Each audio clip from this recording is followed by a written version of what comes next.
Welcome to Genic J study. मेरा नाम है अनूप तिवारी और मैं आप लोगों को आज लेक्चर नंबर 8 फ्लूइड मैकेनिक्स का जो टॉपिक लेके आया हूं वो है pascal law numerical and the concept of hydraulic lift. Okay, देखिए फ्रेंड्स, लेक्चर नंबर 7 में मैं जो पास्कल लॉ से रिलेटेड आपको मैंने जो कॉन्सेप्ट सिखाया था, जिन्होंने भी नहीं देखा वो प्लीज पहले उस वीडियो को जाके देख लें। तो जिन लोगों ने जैसा कि मैंने आपको पास्कल लॉ से रिलेटेड कॉन्सेप्ट मैंने आप लोगों को समझाया था, उसमें मैंने आप लोगों को कुछ टर्म्स बताए थे, डिफरेंट टाइप्स ऑफ प्रेशर्स के बारे में बताया था मैंने। तो एक बार न्यूमेरिकल सॉल्व करने से पहले मैं उसको थोड़ा क्विक रिवाइज कर लेता हूं, उससे रिलेटेड एक फैक्ट बता देता हूं, उसके बाद हम न्यूमेरिकल में जाएंगे। ओके, तो जैसा कि मैंने आप लोगों को पास्कल लॉ में बताया था कि हम लोग जनरली 3 टाइप्स के प्रेशर्स की बात करते हैं। ठीक है, तो जो पहला होता है वो होता है एब्सोल्यूट प्रेशर। ठीक है, एब्सोल्यूट प्रेशर, ठीक है, जिसको हम लोग PABS इससे डिनोट करते हैं, कैपिटल P और सबस्क्रिप्ट में ABS। ओके, मैंने बताया था एब्सोल्यूट प्रेशर वो प्रेशर होता है जिसे बिल्कुल जीरो रेफरेंस से हम मेजर करते हैं। ठीक है, एक बेसिक मैंने बताया था। ओके, जो दूसरा टाइप का प्रेशर मैंने आप लोगों को बताया था वो होता था गॉज प्रेशर। ठीक है फ्रेंड्स, गॉज प्रेशर, इसको हम लोग P स्मॉल g से डिनोट करते थे, गॉज प्रेशर। और जो न्यूमेरिकल्स के लिए जो इसका फॉर्मूला हमने डिराइव किया था वो डिराइव किया था हमने रो जी एच, जिसमें जो रो था मेरा डेंसिटी ऑफ द फ्लूइड था, जी था एक्सेलरेशन ड्यू टू ग्रेविटी और एच जो था वो डेप्थ था। ठीक है, हम हाइट बोल सकते हैं, पर जब हम फ्लूइड की बात करते हैं, गॉज प्रेशर एक्चुअली में वो प्रेशर होता है जो फ्लूइड के द्वारा लगाया जाता है। और जो तीसरा होता है एच, ठीक है, एच जो होता है वो एक्चुअली डेप्थ की बात की जाती है। ठीक है, और तीसरा जो होता था वो हमारा होता था atmospheric pressure, atmospheric pressure. Okay friends, ये हमारा तीसरा प्रेशर होता था जिसको हम PATM से यूज करते थे, और इसके कांस्टेंट वैल्यू हम एज्यूम करके चलते हैं जो कि होता है 1.013 बार या फिर 10 टू द पावर 5 पास्कल, जिसको हम न्यूटन पर मीटर स्क्वायर भी लिख सकते हैं।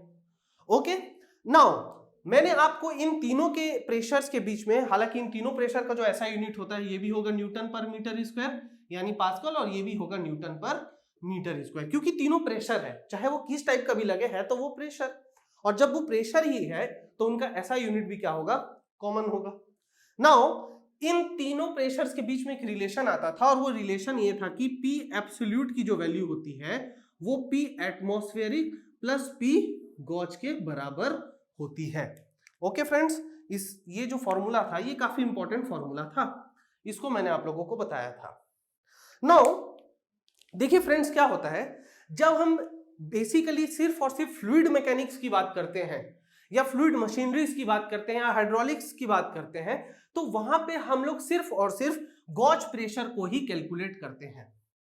ओके, हम लोग P एटमॉस्फेरिक को नेग्लेक्ट नहीं कर रहे हैं। मैं नहीं कह रहा हूं कि P एटमॉस्फेरिक नहीं लग रहा है, P एटमॉस्फेरिक तो लग ही रहा है, बट हम लोग यहां पे P एब्सोल्यूट ना कैलकुलेट करके डायरेक्टली P गॉज प्रेशर ही कैलकुलेट किया जाता है।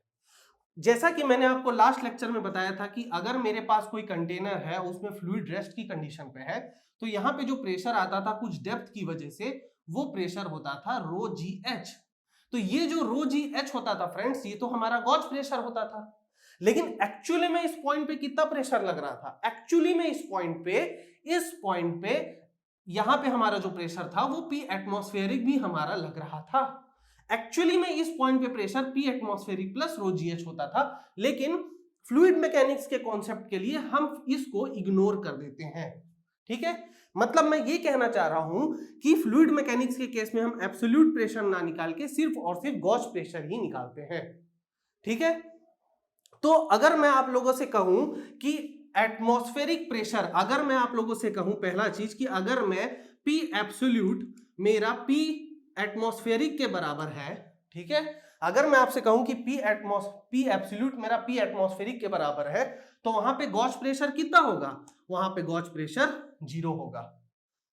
इसका कहने का मतलब ये है फ्रेंड्स, मेरे इस पॉइंट का मतलब ये है कि अगर मैं फ्री सरफेस पे, अगर मैं किसी भी फ्लूइड के फ्री सरफेस की बात करूं, फ्री सरफेस का मतलब ये होता है फ्रेंड्स कि जब भी फ्लूइड एटमॉस्फेरिक की कांटेक्ट में होता है तो उसे फ्री सरफेस कहते हैं। चलिए उस चीज को मैं यहां थोड़ा सा आपको लिख के बता देता हूं, ठीक है।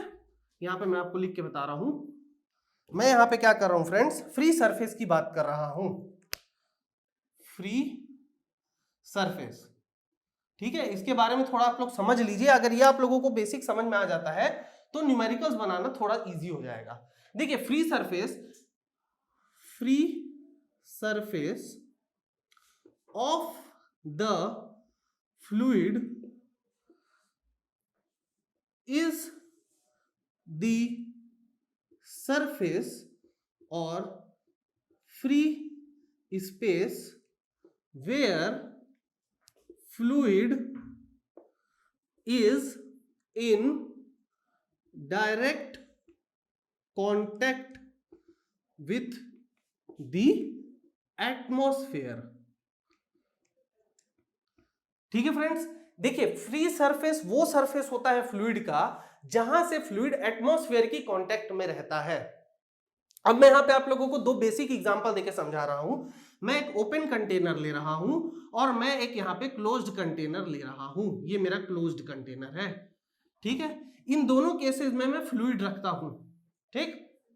अगर इन दोनों सरफेस में मैं फ्लूइड रख रहा हूं तो ध्यान दीजिएगा कि ये जो सरफेस है ये मेरे एटमॉस्फेरिक सरफेस के डायरेक्ट कांटेक्ट में है, ओके।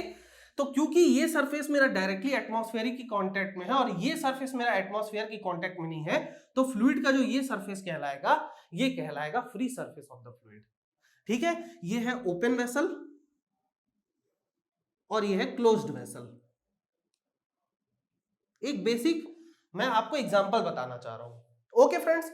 तो अगर मैं ओपन वेसल की बात करूं, ओपन वेसल मतलब वो कोई भी ऐसा कंटेनर या कोई भी ऐसा वेसल जो कि ओपन है और उसमें जो हमारा फ्लूइड है वो रेस्ट की कंडीशन में है, तो जो फ्री सरफेस की बात अगर मैं कर रहा हूं तो इस फ्री सरफेस में जो मेरा P एब्सोल्यूट की वैल्यू होती है वो P एटमॉस्फेरिक होती है। क्यों फ्रेंड्स? क्योंकि यहां पे फ्री सरफेस में जो डेप्थ होता है, फ्लूइड का डेप्थ होता है वो जीरो होता है, और अगर फ्लूइड का डेप्थ जीरो हो रहा है तो वहां पे जो गॉज प्रेशर हम लेते हैं वो क्या लेते हैं? जीरो। तो एट फ्री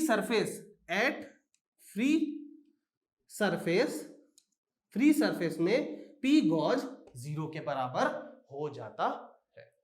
ये चीज को आपको बहुत ध्यान रखना पड़ेगा। देखिए फ्रेंड्स, अगर मैं यहां पे फ्लूइड मैकेनिक्स को ना लेके थर्मोडायनेमिक प्रॉपर्टी को यूज कर रहा होता, मतलब अगर मैं थर्मोडायनेमिक्स का कोई न्यूमेरिकल सॉल्व कर रहा होता तो मैं P एब्सोल्यूट प्रेशर को लेता, ठीक है। चाहे वो मैं आइडियल गैस इक्वेशन लगा रहा होता, चाहे मैं कोई भी फर्स्ट लॉ की इक्वेशन को यूज कर रहा होता, सेकंड लॉ की इक्वेशन को यूज कर रहा रहता, तो उसमें मैं इस चीज को क्या करता? कंसिडर करता। लेकिन अगर मैं यहां फ्री सरफेस की बात कर रहा हूं तो फ्री सरफेस में जो मेरा गॉज प्रेशर है वो क्या हो जा रहा है? जीरो हो जा रहा है, क्योंकि फ्लूइड मैकेनिक्स में हम सिर्फ और सिर्फ गॉज प्रेशर को ही लेते हैं। ओके फ्रेंड्स, तो चलिए, अगर आप लोगों को एक बेसिक सही है समझ में आ गया तो इसके साथ मैं एक और दूसरा बेसिक चीज मैं आपको समझा रहा हूं, उसको भी थोड़ा समझ लीजिए। चलिए उसको भी थोड़ा समझ लेते हैं। देखिए फ्रेंड्स, एक दूसरा एग्जांपल मैं बता रहा हूं आप लोगों को। पहला चीज ये है कि एट फ्री सरफेस जो गॉज प्रेशर होता है मेरा जीरो होता है, और फ्लूइड मैकेनिक्स में मैं हमेशा गॉज प्रेशर को ही कंसीडर करता हूं। इसे आप बहुत अच्छे से नोट कर लीजिए। दूसरी चीज ये है, with increase in depth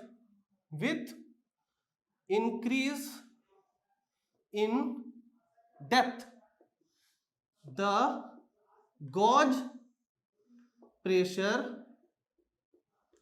increases.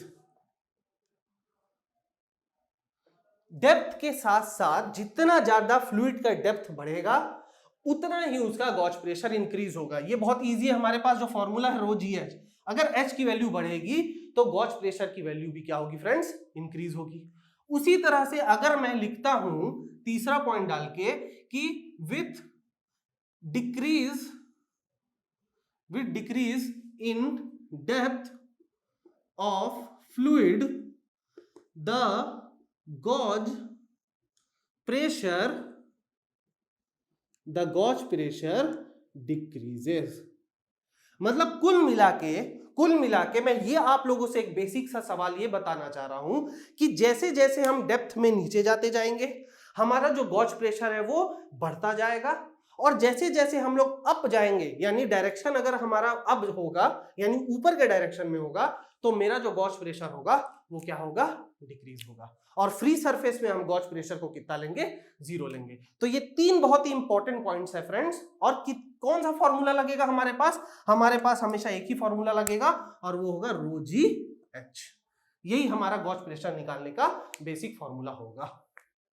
Okay friends, तो चलिए अगर आप लोगों को ये चीज समझ में आ गया तो मैं आप लोगों के सामने एक न्यूमेरिकल लेके आता हूं और उस न्यूमेरिकल के हिसाब से हम देखते हैं कि पास्कल लॉ का न्यूमेरिकल कैसे सॉल्व होगा, और उस न्यूमेरिकल को बनाने के बाद हम हाइड्रोलिक लिफ्ट के कॉन्सेप्ट को भी ऑटोमेटिकली समझ लेंगे। तो चलिए मैं न्यूमेरिकल देता हूं आप लोगों को फ्रेंड्स।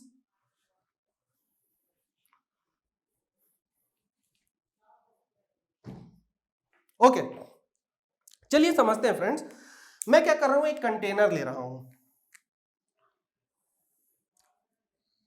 ओके, ध्यान से समझिएगा, मैं कंटेनर ले रहा हूं।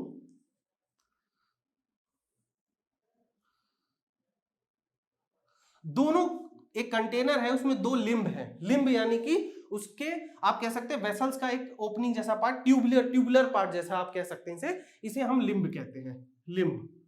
तो 2 लिम्ब्स हैं। पहले लिम्ब का जो डायामीटर है वो है 1 मीटर और दूसरे लिम्ब का जो डायामीटर है वो है 2 मीटर।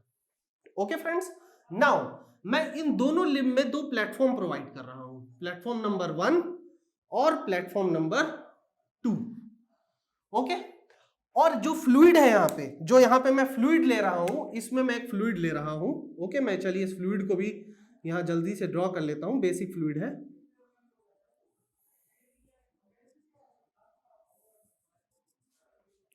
यहां पे मैं फ्लूइड ले लेता हूं फ्रेंड्स। यहां पे जो फ्लूइड है ये है मेरा वाटर।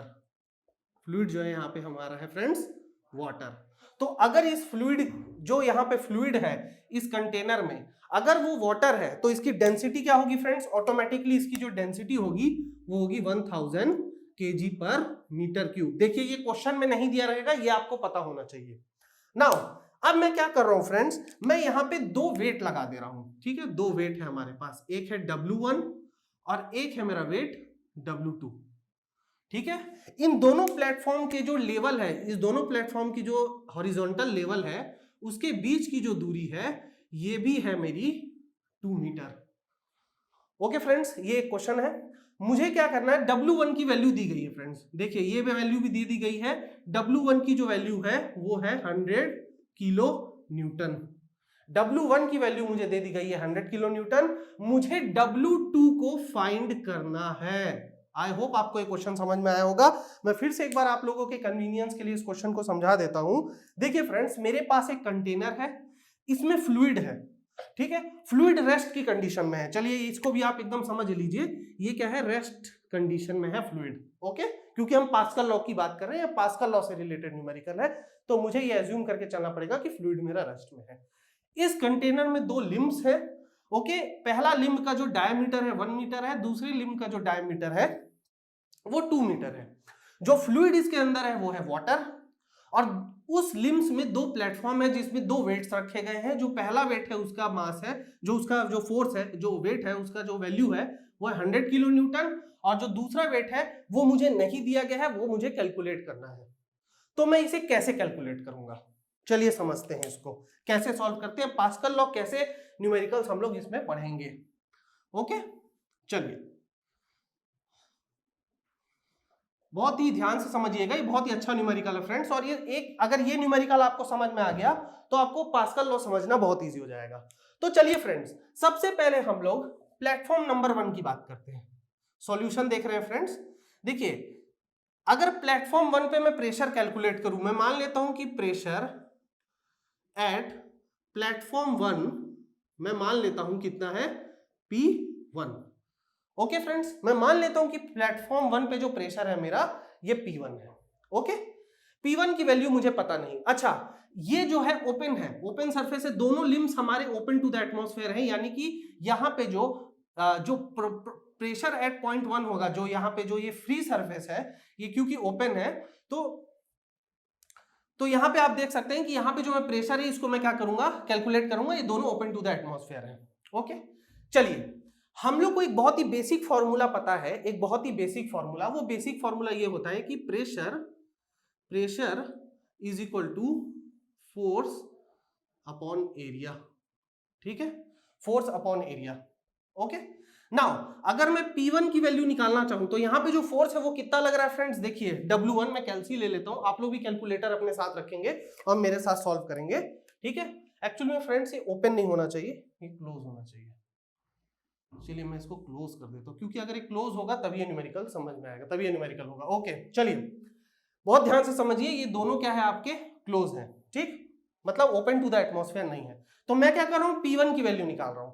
तो यहाँ पे जो फोर्स की वैल्यू है वो क्या है, 100 किलो न्यूटन। तो किलो न्यूटन यानी कि 10 to the power 3 newton upon area. देखिए फ्रेंड्स, जो क्रॉस सेक्शन है इसका, क्रॉस सेक्शन वो कैसा है, सर्कुलर है। तो अगर ये क्रॉस सेक्शन सर्कुलर है तो सर्कल का जो एरिया होता है वो क्या होता है, पाई आर स्क्वायर। तो आप इसको R1 ले लीजिए, क्योंकि ये जो है लिम्ब 1 है। तो ये क्या हो जाएगा, 100 into 10 to the power 3 divided by pi into 0.5 का स्क्वायर। चलिए इसको कैलकुलेट करते हैं फ्रेंड्स।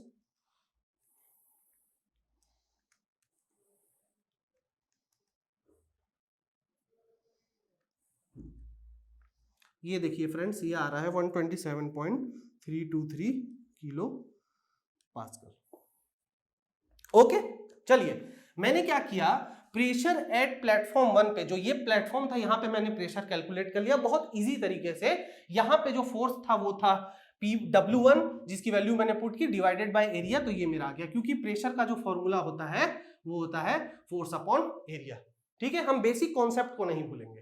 ठीक, दूसरी चीज, अब देखिए फ्रेंड्स, अब अगर आप लोग ध्यान से सोचेंगे तो आप लोगों को एक चीज ये समझ में आएगी कि अगर मैं प्रेशर एट 2 निकाल लूं, तो मैं अगर इस प्रेशर 2 को इसके एरिया से मल्टीप्लाई कर दूंगा, और एरिया मेरा बड़ी आसानी से निकल जाएगा क्योंकि इसका डायामीटर दिया गया है। तो अगर मैं बहुत आसानी से इसका प्रेशर निकाल लूं तो ये क्या होगा, इन दोनों वैल्यू को मल्टीप्लाई करके area into pressure at point 2 को मैं W2 निकाल सकता हूं। लेकिन मेरा प्रेशर एट पॉइंट 2 कैसे निकलेगा? ओके, समझते हैं, देखिए कैसे होता है। मैंने आप लोगों को पास्कल लॉ बताया था। पास्कल लॉ क्या बोलता है? पास्कल लॉ बोलता है कि जब भी फ्लूइड मेरा रेस्ट की कंडीशन में होता है तो उस पे जो लगने वाला प्रेशर होता है किसी भी पॉइंट पे, वो इक्वल होता है in all horizontal direction. Okay friends, ठीक है, आप लोगों को समझ में आ रहा होगा कि मैंने ये बोला है कि अगर मेरा कोई भी फ्लूइड रेस्ट की कंडीशन में है तो उस पे लगने वाला प्रेशर किसी भी पर्टिकुलर पॉइंट पे सारे हॉरिजॉन्टल डायरेक्शन में क्या होगा, सेम होगा। ठीक, तो यहां पे जो प्रेशर है फ्रेंड्स P1, अगर मैं इसको एक्सटेंड कर रहा हूं हॉरिजॉन्टली और मैं इसको यहां लेके जा रहा हूं, देखिए आप मेन क्वेश्चन में इसको गड़बड़ मत करिए, आंसर के लिए एक अलग से डायग्राम जरूर बना लीजिए। तो इस पॉइंट को मैं 3 मान सकता हूं फ्रेंड्स। ओके, और अगर इस पॉइंट को मैं 3 मान रहा हूं तो क्या होगा, तो ये होगा कि pressure at point 1 is equal to pressure at point 3। तो मैं क्या लिख दूंगा, by Pascal's law. Okay, Genic Prime is the new features by Genic Education, where you will get 450 plus video series questions explanation, Prime Facebook group for doubt solving, assignments, live sessions and many more. If you are interested, then visit website and join quickly. For any query, call on 9837933283. Okay, now अब मैं क्या कर रहा हूं, इस point का pressure मैं इसको यहां लिख लेता हूं। तो चलिए फ्रेंड्स, इसको देखिए, इसको मैं ऐसा करूंगा कि वो डायग्राम मैं मिटाना नहीं चाह रहा हूं। तो अगर आप लोग ने इसको लिख लिया है तो मैं इसी को दोबारा मिटा दे रहा हूं। ठीक है, आई होप आप लोग इसको जल्दी से उतार लीजिए। ठीक है, तो इसको मैं यहाँ पे और अच्छे से सॉल्व कर दूंगा। ठीक है फ्रेंड्स, तो देखिए प्रेशर 1 की वैल्यू आई थी 127.323 into 10 to the power 3 pascal, यही मेरी वैल्यू आई थी। तो P1 मेरा पास्कल लॉ से P3 के बराबर हो गया, और जब ये P3 के बराबर हो गया तो P3 की वैल्यू भी ऑटोमेटिकली कितनी हो गई, 127.323 into 10 to the power 3 pascal. ठीक है, ओके फ्रेंड्स, नाउ अब मैंने आपको क्या बोला था कि फ्लूइड पे लगने वाला जो प्रेशर होता है उसकी क्या वैल्यू होती है, रो जी एच। और रो जी एच अगर मैं नीचे जाऊंगा तो प्रेशर मेरा बढ़ेगा, और अगर मैं ऊपर जाऊंगा तो प्रेशर मेरा कम होगा। तो अगर मैं प्रेशर एट पॉइंट 2 निकालना चाहता हूं, अगर मैं प्रेशर ऑफ पॉइंट 2 निकालना चाहता हूं, तो देखिए 2 जो है वो 3 से कौन सी डायरेक्शन पे है, अपवर्ड डायरेक्शन पे है। तो अगर ये अपवर्ड डायरेक्शन पे है फ्रेंड्स, तो क्या होगा, ये जो प्रेशर होगा, तो P2 को मैं कैसे लिख सकता हूं, P3 माइनस रो जी एच। क्यों माइनस, क्योंकि मैं अपवर्ड डायरेक्शन पे जा रहा हूं, यही मैंने आप लोगों को बताया था। तो देखिए P3 की वैल्यू है 127.323 into 10 to the power 3 minus fluid कौन सा है हमारा, पानी, तो इसका रो हो गया 1000 इंटू 9.81 इंटू हाइट जो है वो दिया गया है 2 मीटर। तो इसकी जो वैल्यू होगी फ्रेंड्स, ये होगी 107.703। इसकी जो वैल्यू आ रही है friends 107.703 into 10 to power 3 pascal. Okay, तो मुझे क्या हुआ, प्रेशर एट पॉइंट 2 मैंने कैलकुलेट कर लिया। अगर प्रेशर एट पॉइंट 2 को मैंने कैलकुलेट कर लिया, ओके, अगर प्रेशर एट पॉइंट 2 को मैंने कैलकुलेट कर लिया, तो आप ये देखिए कि मैं क्या कर सकता हूं, मैं फोर्स यानी कि W2 को मैं कैसे कैलकुलेट कर सकता हूं, उसको मैं कैलकुलेट करूंगा pressure at point 2 into area of limb 2। क्यों, क्योंकि फोर्स जो होता है वो होता है प्रेशर इंटू एरिया। कौन सा फॉर्मूला अप्लाई कर रहा हूं मैं, फोर्स जो होता है, force is equal to pressure into area. देखिए बहुत ध्यान, बहुत इजी है फ्रेंड्स। मैंने पहले यहां का प्रेशर निकाला, पास्कल लॉ से जितना प्रेशर यहां था उतना ही प्रेशर उसके हॉरिजॉन्टल डायरेक्शन में भी आ गया, और उसके बाद मैंने क्या किया, क्योंकि मैं अपवर्ड डायरेक्शन में गया, तो यहां पे मैंने क्या किया, रो जी एच के फैक्टर को माइनस कर दिया, और मैंने ध्यान दिया कि फ्लूइड कौन सा है, फ्लूइड था हमारा वाटर, जो कि क्वेश्चन में दिया हुआ था। ठीक, तो ये मेरा जो W2 यहां पे जो मेरा फोर्स आया वो होगा प्रेशर जो यहां पे मेरा P2 पे निकला इंटू वहां का एरिया। अब P2 की वैल्यू आई है 107.703 into 10 to the power 3 into area क्या होगा, पाई R2 स्क्वायर, तो ये हो जाएगा 107.703 into 10 to the power 3 into pi into 1 का स्क्वायर। क्यों 1, क्योंकि डायमीटर है 2, तो रेडियस कितना हो जाएगा 2/2 यानी कि 1 मीटर। तो ये जो वैल्यू आएगी फ्रेंड्स, इसको भी मैं देख लेता हूं, इसकी जो वैल्यू आएगी ये आएगी लगभग 339 किलो न्यूटन के लगभग, यानी कि जो W2 की वैल्यू है, W2 की जो वैल्यू है वो है 339 किलो न्यूटन। अब इसका क्या मतलब हुआ फ्रेंड्स, बहुत ध्यान से समझिए। क्या हुआ कि ये कंटेनर में मैंने एक छोटे वेट की मदद से, देखिए यहां पे जो वेट है, यहां पे जो वेट है इसकी वैल्यू थी सिर्फ 100 किलो न्यूटन, लेकिन जो W2 है जो उससे अपवर्ड डायरेक्शन में लिफ्ट हुए पड़ा है, जो लिफ्ट हो रहा है यानी कि जो ऊपर डायरेक्शन में गया है, वो लगभग इससे 3.5 गुना भारी था, या 3.5 गुना ज्यादा उसका वेट था। अब आप समझिए हाइड्रोलिक लिफ्ट में क्या होता है। हाइड्रोलिक लिफ्ट में क्या होता है फ्रेंड्स, कम फोर्स की मदद से हायर वेट, यानी फोर्स ना कह के अगर मैं ये कहूं कि वेट, तो ये ज्यादा सही रहेगा, weight is also a kind of force, पर मैं ये बोलना चाह रहा हूं कि कम वेट की मदद से हम हायर वेट को लिफ्ट करते हैं with the help of hydraulic pressure. मतलब मैं क्या कर रहा हूं कि मैं हाइड्रोलिक प्रेशर की मदद से कम फोर्स की मदद से हायर फोर्स को लिफ्ट कर रहा हूं, या मैं हायर फोर्स पे वर्क डन कर ले रहा हूं। मतलब इसमें जो मेरा एफर्ट लग रहा है, एफर्ट क्या लग रहा है मेरा, देखिए हमारा एफर्ट हमेशा कम लगना चाहिए और हमें आउटपुट हमेशा ज्यादा मिलना चाहिए। तो कम एफर्ट लगा के ज्यादा एफर्ट को मैं क्या कर रहा हूं, लिफ्ट कर रहा हूं, मतलब जो मेरा वर्क आउटपुट है वो ज्यादा अच्छा है। और यही कॉन्सेप्ट होता है फ्रेंड्स हाइड्रोलिक लिफ्ट का। देखिए मैं इसका डेफिनेशन लिख देता हूं, डेफिनेशन जब मैं लिखूंगा तो आपको और अच्छे से ये चीज अच्छे समझ में आ जाएगा। चलिए समझते हैं इस चीज को। मेरा जो है hydraulic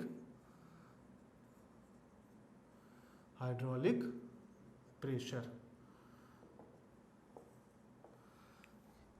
sorry hydraulic lift, I am so sorry, hydraulic lift, इसकी बात कर रहे हैं अपन। तो हाइड्रोलिक लिफ्ट क्या है समझते हैं। Hydraulic lift is a machine, ये शॉर्ट फॉर्म में मैंने लिखा है, चलिए मैं इसको लॉन्ग फॉर्म में भी लिख देता हूं। Hydraulic lift is a machine that uses hydraulic pressure to lift heavier weight or force with the help of pressures exerted